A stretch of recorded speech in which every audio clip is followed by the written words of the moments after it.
when we start up again, then your heart rate will go back up. Yeah? All understand? Stretches and I decided what I would do would be that I would get myself a coach, I would train hard and be there next year to qualify for the World Championships.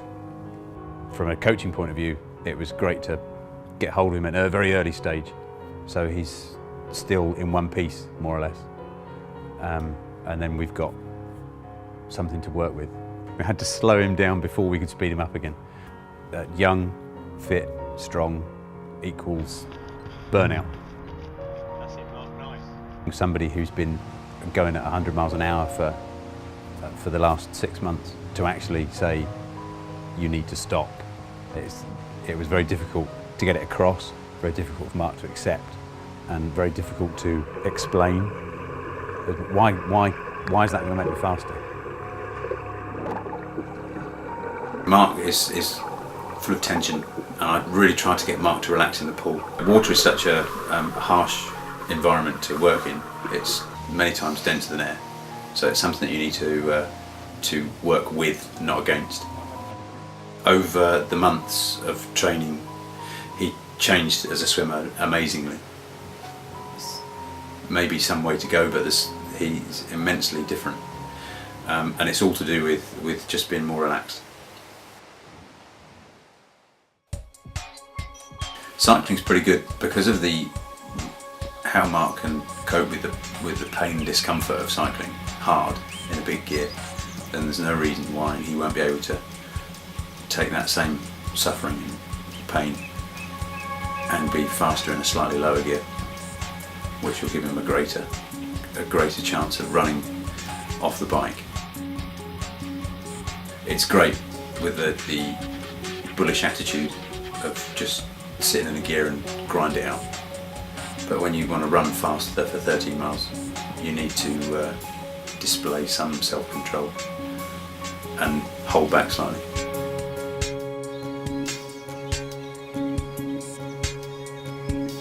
Running is brilliant. He's fast, he's tough, but I try to instill some form of pace control, which Marc found, I think, over the months leading up to Ironman, quite tough, because he's got two speeds, and one is stop, and the other one is flat out, which is a fantastic trait, and one that is, if harnessed right, will hold him in good stead.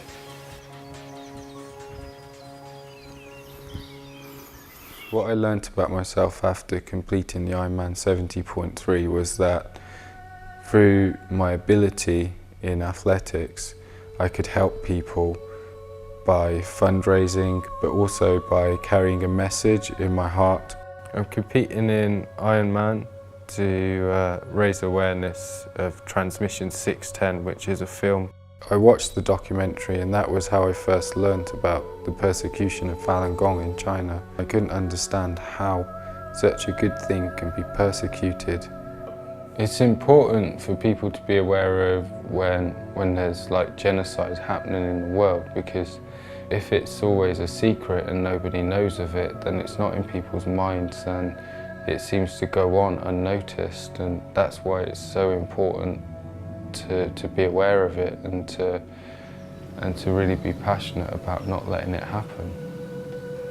When the idea first came to me that I could use the sport which I loved and my ability, it actually sent chills down my spine. The same feeling that I had the night when I realised my 3 friends had passed away after the car accident.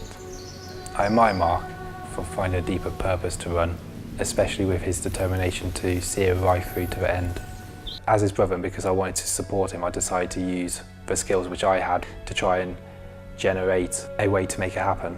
And this included a website, business cards, and I spotted that there was a triathlon exhibition right at the start of the season in March.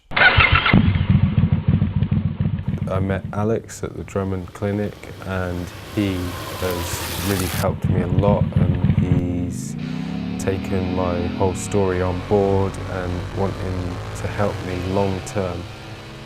There's a lot of people out there that have the ability to achieve excellence in performance but don't have the financial ability to achieve what they need to. We've reinstated our young athlete performance program, and Marc is one of our new athletes.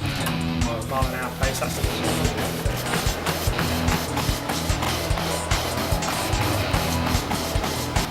Running gait.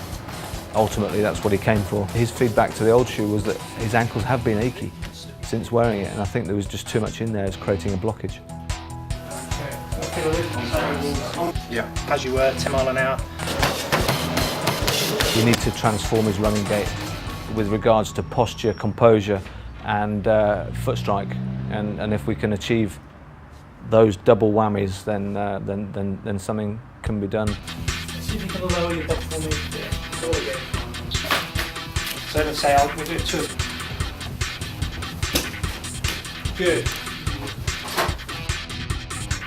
Loading, however, I'd say you're loading a little bit more rear to what I call mid-foot. So rear to mid as opposed to mid to fore. And lots of food for thought at the moment about this kind of more natural running, landing more mid to forefoot. I've been thinking about it, but previously I used to Stab. Yeah, but then that would be slowing me down. Yeah. Look at you in barefoot. Because we don't want to land with our heel hard on the ground, so the foot with all its bones helps to cushion and absorb and kind of take the spring and the impact out of your landing position. Well, that's brilliant, because then I don't have to buy shoes.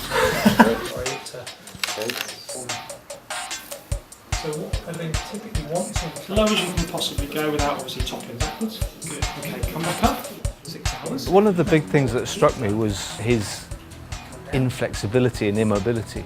The big thing is, and I think something to do with what he's doing job-wise, is he's very muscular in the upper body, which lends itself with his job to lock him down in the upper body, and whatever you've got in the upper body has a transposure then down into the lower body as well. That's tight, isn't it? Oh. I think just looking at some basic mobility in the areas that he's lacking, and the first off is the ankle complex, especially on his right foot, and into his low back and pelvic area. And both of those work concurrently. The ankle works with the pelvis, and it just so happens that there's a knee joint in the middle of it.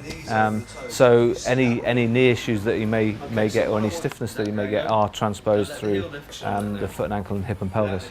So really, for me, I've got to start to address those 2 areas, and then we can start to work up the body to address the next bigger blockage, which is thoracic spine, which is just really tight in terms of his mobility.